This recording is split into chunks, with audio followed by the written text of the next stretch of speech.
Hi, I'm MTG, and welcome to another deck tech breakdown. Today we're going over Raff, Weatherlight Stalwart.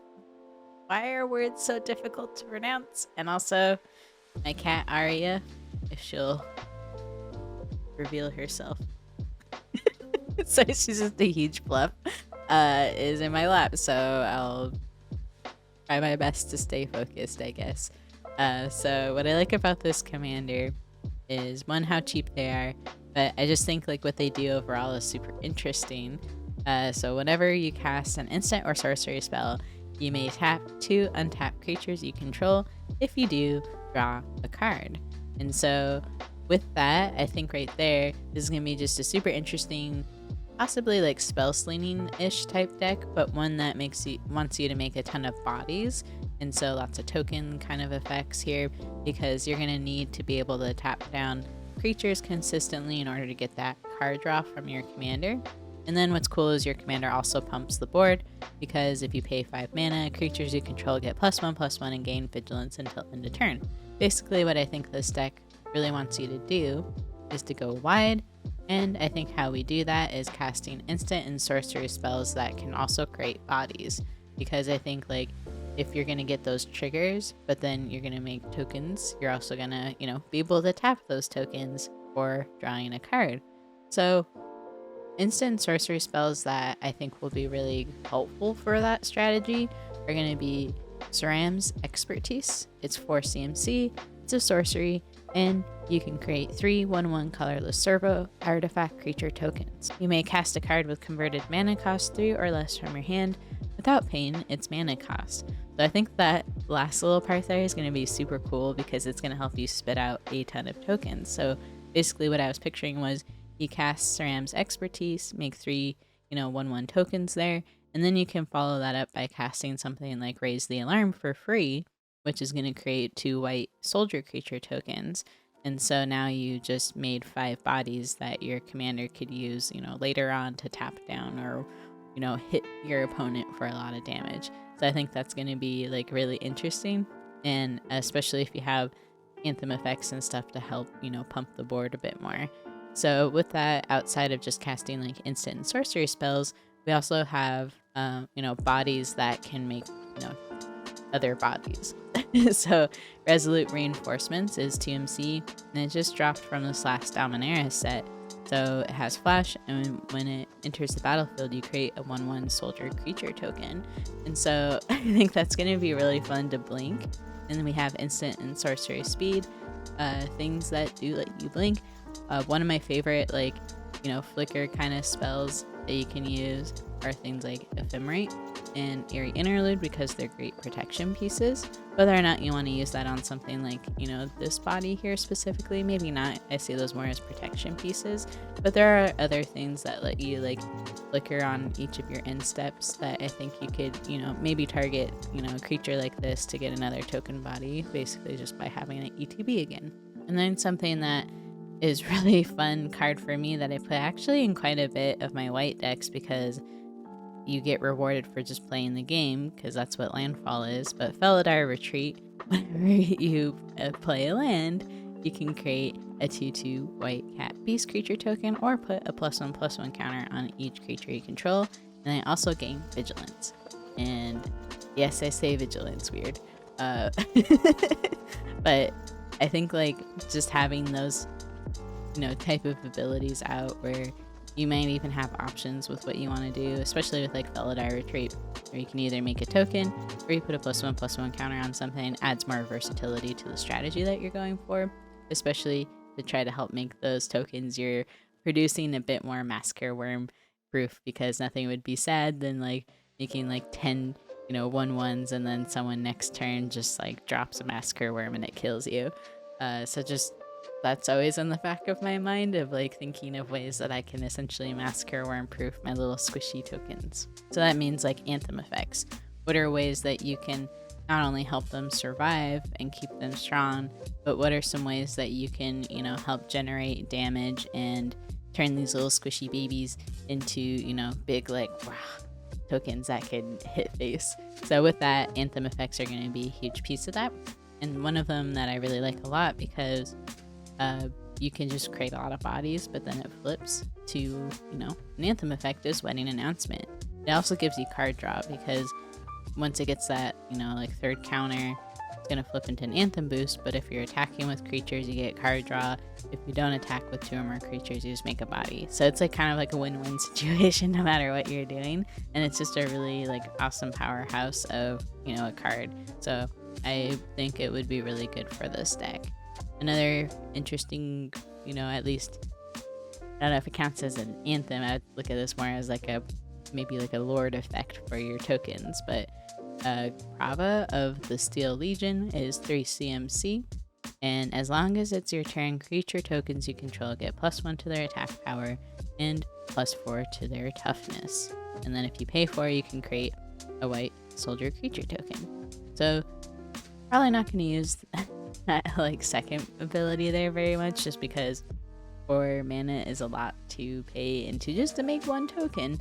But what I like about this is it, makes your little baby squishy tokens a lot tougher. And I think like if you're going to swing out confidently, it's a little hard to if you're just swinging out with like 1/1s, because if you need those bodies to tap for drawing cards, you may not want to like attack super recklessly.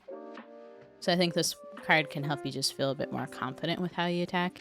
And then another one is like Aven Wind Guide. It's 4 CMC, but it gives all your tokens flying and vigilance. And I think that's going to be really key for this deck, because it gives a bit more evasion, but also can help keep you protected more.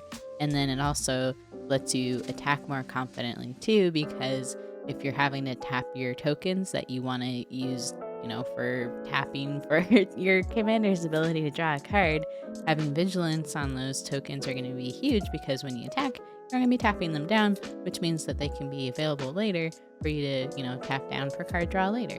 So I think that's going to be really key. And any other thing that can kind of essentially give, your board kind of vigilance or untap effects. So for example, I think Halo Fountain's going to be really huge in this deck as well, because not only is it going to let you create bodies, but it's going to let you draw cards. And if you want to go for the real jank win con at the end there, where you untap, I think it's like 15 creatures, then you win the game, which could be possible if you're making a lot of tokens. So who knows? But I think Halo Fountain will be really good, because if your commander taps a creature, then you can untap those creatures by paying 2 mana or however much you want to for that specific ability. So with that, I think again, you're going to need ways to keep your board protected. This is like an idea I always kind of come back to when I talk about most of the EDH deck tech videos. It's just you got to find ways to protect your board state. And again, I think the strongest ways that you can do that is with phase out effects. Guardian of Faith, Teferi's Protection, exciting, not super new and interesting tech I'm talking about there. Then there's other things that I think, especially because you're in white and potentially want some flicker value, are going to be things like Laziel's Acrobatics. It's not going to save your tokens, unfortunately, but it can save potential pieces that you care about and are really critical for your strategy. Exile all non-token creatures you control, then roll a d20. So I really like the rolling the d20 part, because I think rolling dice is fun. And you tell it like D&D. So if you roll between a 1 and a 9, you return those cards to the battlefield under their owner's control at the beginning of the next end step. You roll between a 10 and a 20, you essentially flicker the board twice, so you do it immediately, and then you flicker them again, and they return at the next end step, so you basically could get like double the flicker triggers that you want. And I think that's going to be like pretty cool spell. One, that it does it for your whole board, so it's a little bit of a board evasion for your non-token creatures, but then also like again, you could double flicker your board potentially and get double the value. I also like cards like Ephemerate and Eerie Interlude, because I think like some of those phase out like flicker effects are going to be good for creating value, but also just keeping yourself protected if someone's targeting key pieces on your board. Those are really fun, at least for me. And then win cons for this deck, I think people always get kind of frustrated with like trying to play with Azorius, especially if you're not wanting to play with combos, because it sort of generates a lot of value, but sometimes it can be hard to close out the game. Or you can add in like kind of more stacksy effects and then have a hard time closing out the game, again if you're not wanting to use combos at all. So I had a Yorion deck that I actually really loved because there was just a lot of really cool ways I kept myself protected and defended, but it was hard for me to close out the game because while I was generating a lot of value and kind of blocking my opponents out from just being able to kill me, I didn't have a good way to like close out the game because I wasn't running, you know, the combos or Thassa's Oracle or anything like that. That probably would have been a smart strategy. There was actually what ended up making me take apart the deck was I won a game just because the other player decked themselves. Like, they just didn't like draw an insane amount of cards. The game was just so long and they couldn't kill me that they just kept drawing like God knows how many turns later, and got to their last card and died. And it was just like at least a minimum of like a 3 or 4 hour game because neither one of us wanted to like, you know, just scoop up. We were determined to like see the game to the end. And I was like, I never want to play a game like that again. So when I'm looking at like Azorius here, I think this was one of the first commanders that I saw that you could potentially just make like an actual win con just by building up a ton of bodies and hitting face, because that's like what your commander rewards you for, like casting spells that, you know, eventually lead to a potential win con. So I think for this, like, because you have such a big like board state, you're gonna want to just be able to have a chance to like swing out and like alpha strike essentially. So you have like a Chroma's Will where you, if you have your commander out, they get protection from everything, keyword soup and double strike and all this stuff. So if you pump up like your tokens a little bit and swing out, you could potentially just hit the whole board and kill them. I use this in like every single white deck because even like my Rada Drabic like drain one, you know, there's still ways where if you have like, you know, 15 damage total on your board, you can swing out for like 30 and gain a lot of life and take a player out that's maybe the threat. So again, Chroma's Will is probably one of the best cards that I add to any white deck that I have. And then I think Divine Visitation will be really interesting because you're going to start turning, you know, those tokens that you're making into bigger bodies that can also, you know, evade effects, essentially, but more evade blockers more because they have flying. And then I think this card people don't really like, but my playgroup's okay with it, is Elshnorn. Gives everything +2/+2 that you control, and everyone else's board gets -2/-2, and it just stays out like that. So it's kind of like another Anthem effect, but it also hurts your opponents. This card is pretty much a kill on sight for everyone, so just a heads up if you cast it or, you know, you have it on the board state, you're going to want a way to keep it alive and protected, especially if you're depending on it for a possible win con. Another card that I think deserves honorable mention at least is Mirror Entity. I don't end up playing it in every single white deck that I have. Sometimes I just end up cutting it, but it is really helpful for that kind of like boost everything a bunch and swing out your board with. But yeah, so that was just some of my ideas for this commander, and I hope you found this helpful. Please let me know, like, if you've been playing this commander, how it's been going for you, and what are some cards that you would add if you were building this deck. I love hearing all your thoughts about this. So thank you so much for watching, and yeah, have a good one. Bye.